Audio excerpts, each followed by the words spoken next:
આજે આપણે કાંદા અને બટાકાના ક્રિસ્પી ભજીયા બનાવવાની રીત જોઈશું. તે માટે મેં કાંદા અને બટાકાને સાફ કરીને લઈ લીધેલા છે. થોડા અજમાના પાન લીધા છે અને થોડું આદું લીધું છે. તે બધાને ચોપરમાં એકદમ ઝીણું ચોપ કરી લઈએ. કાંદા અને બટાકાને ચોપરમાં ઝીણા ચોપ કરી લીધા છે. અજમાના પાનને અને આદુને ઝીણા સમારી લીધા છે. હવે તેમાં મસાલો કરી લઈએ. સૌ પ્રથમ મરી પાવડર થોડો ચડિયાતો નાખવાનો. ત્યારબાદ 1 ચમચી લાલ મરચું પાવડર, 1 ચમચી લસણનો મસાલો મેથીઓ, 1/2 ચમચી લસણ પાવડર,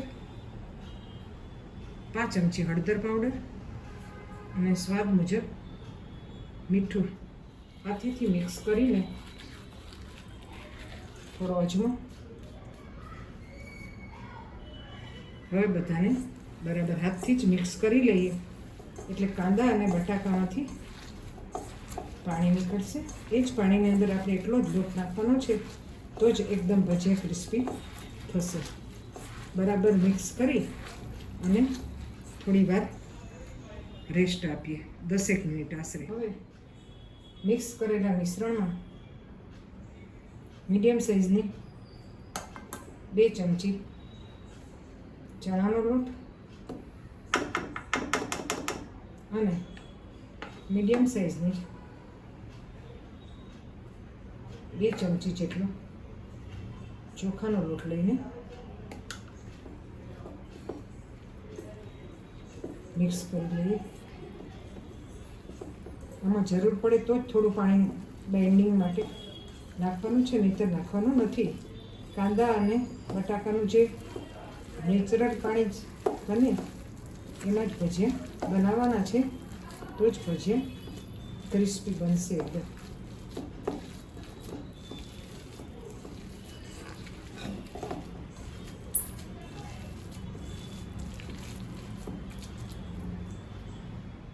પછી થોડો અડધી ચમચી લોટ નાખી અને ફરીથી મિક્સ કરી લઈએ. ત્યારબાદ મિશ્રણને 10 મિનિટ રેસ્ટ આપીશું.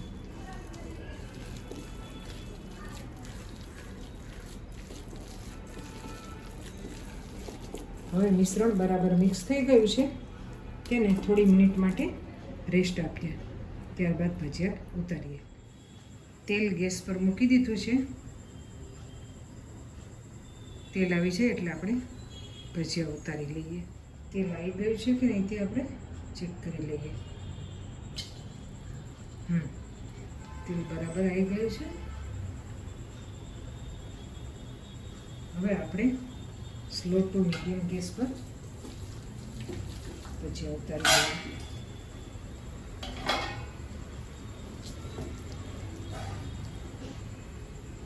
ભજીયા નાના ઉતારવાના.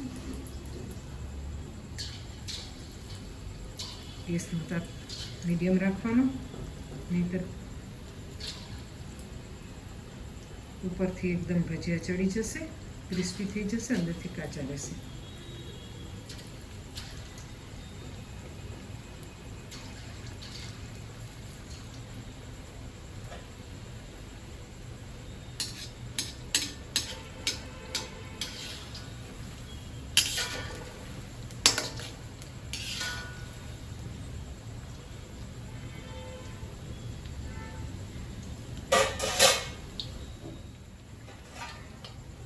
ભજીયા તળાઈને રેડી થઈ ગયા છે.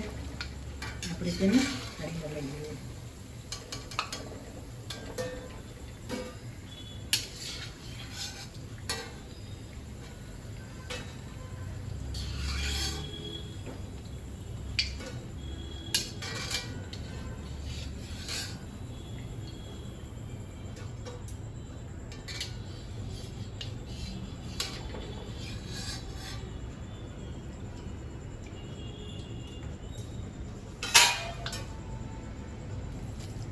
આવી જ રીતે ભજીયાનો બીજો ખાંડ પણ ઉતારી લઈએ.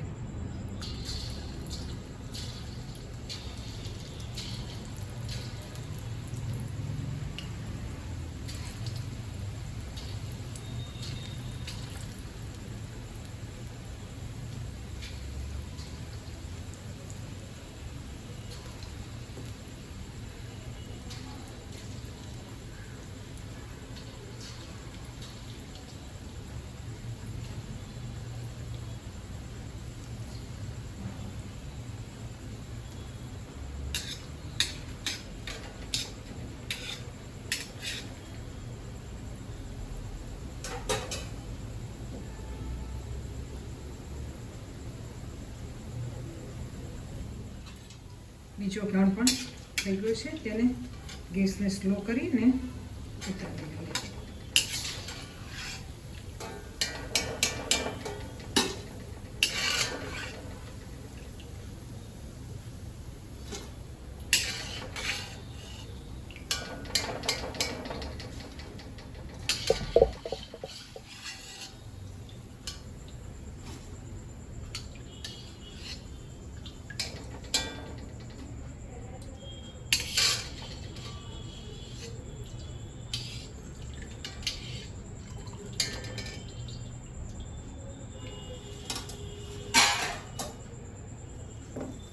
ત્યારબાદ હવે બધા જ ભજીયા આપણે આવી રીતે ગરમા ગરમ તેલમાં ઉતારી લઈએ. તો મિત્રો તૈયાર છે આપણા ગરમા ગરમ ભજીયા, જેને મેં ઠંડા ઠંડા દહીં સાથે સર્વ કરેલા છે.